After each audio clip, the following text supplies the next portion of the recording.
The Fantastic Four were first introduced to the world in 1961 in the comic Fantastic Four #1.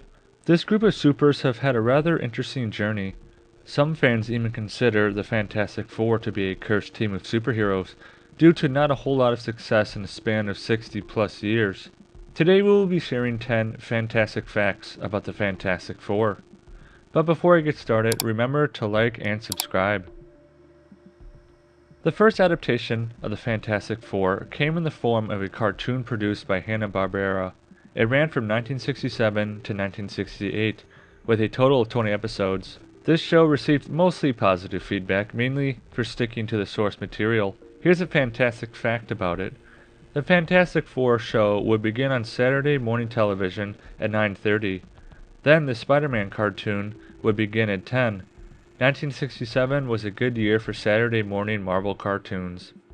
In the 90s, another cartoon version of the Fantastic Four hit television.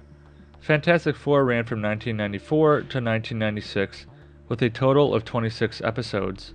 This show was met with mixed reactions. Some thought the animation was terrible, while others praised the excellent voice acting. Here's a fantastic fact about the show.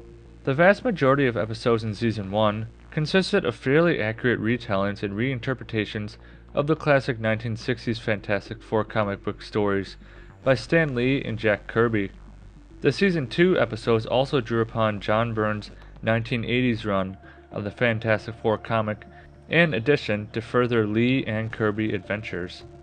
This 1994 adaptation of the Fantastic Four went down in infamy. This movie was never given a release date. Apparently, the only reason it was made was so the production team wouldn't lose the rights to it. Those who have seen it have given it extremely low scores and terrible reviews. But regardless, here's a fantastic fact about this movie.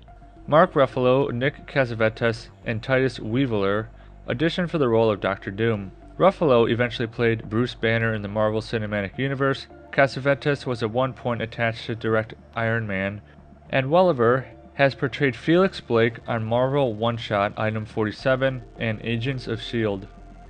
The 2000s brought much needed energy to these characters, with 20th Century Fox producing a new Fantastic Four movie, which was released on July 8, 2005. This movie featured a pretty decent acting lineup of Ioan Gruffudd, Jessica Alba, Chris Evans, Michael Chiklis, Gillian McMahon, and Kerry Washington.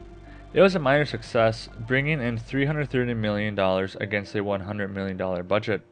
This movie was met with mixed reactions by fans. Some fans loved the fun, campy style it brought, and the performances of Michael Chiklis and Chris Evans. Others tore apart the dialogue, the story, and weak CGI.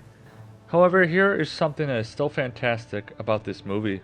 Michael Chiklis, the only one of the four main actors already familiar with the Fantastic Four comic, and has been a devout fan of the Thing since childhood.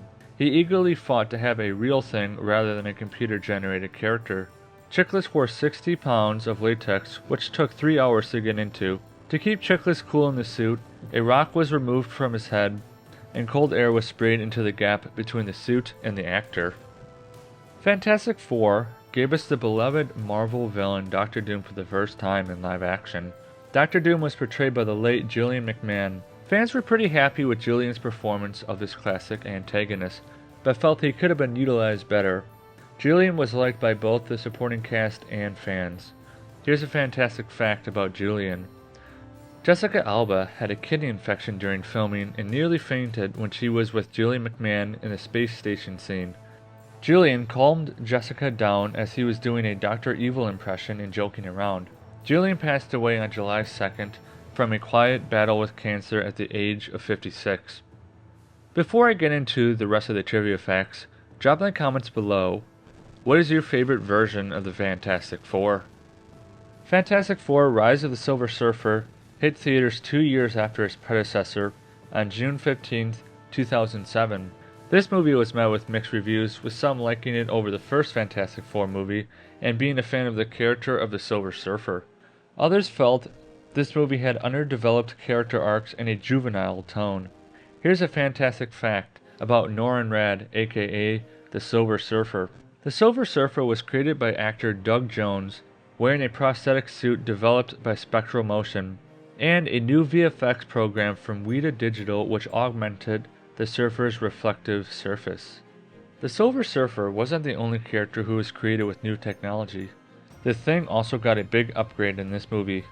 For Michael Chiklis' performance as the Thing, a new set of prosthetics were developed. These prosthetics were easier for Chiklis to wear as they provided better ventilation and could be easily removed, in comparison to the previous film's prosthetics, which required 6 hours to apply, were very uncomfortable and could not be easily removed. Fantastic Four was released on August 7th, 2015, and even though it featured some very familiar faces, this movie crashed and burned. It made a total of $170 million against a $120 million budget, making it a box office flop. On top of it flopping, critics and audience scores on both Rotten Tomatoes and IMDb were terrible. It holds a 4.3 out of 10 on IMDb and an audience score of 18% on Rotten Tomatoes. The reasons this movie failed tremendously was due to a terrible script, very slow pacing with extremely underdeveloped characters, and a lack of action sequences. Honestly, the only good thing to come out of this movie was this scene. Say that again? Which has turned into a viral meme. Even the worst movies have something fantastic about them. So here's a fantastic fact about this movie. When Susan is tracking a signal, there is an IP address on a screen, 23.21.190.125. This will lead to online articles for Latveria, Dr. Doom's homeland. Fantastic Four: First Steps will hit theaters on July 25th, 2025, close to 10 years after the release of the last Fantastic Four iteration. This movie has been the topic of a lot of conversations among fans, with many hoping this version will finally be a huge win for these classic characters. Fantastic Four: First Steps is taking the retro Jetson style approach, which is rather intriguing, and we will also be getting an actual good version of Galactus in this movie, which has fans very excited. Here's a fantastic fact about this movie. This movie will be the first live-action appearance of Herbie. He appeared in the 2005 Fantastic Four, but his scenes were cut. Fantastic Four: First Steps will be very different from all the previous adaptations, with it not being an origin story. However, there will be flashback scenes, showing them all going to outer space and coming back with superpowers. Here's a fantastic fact about those scenes. The Excelsior rocket, which Reed, Ben, Susan, and Johnny Storm take to space, was named after the catchphrase of Marvel founder Stan Lee. In the comics, the rocket was named Marvel 1. Well, there it is. 10 fantastic facts about the Fantastic Four. I hope you learned something new. Remember to like and subscribe. See you soon.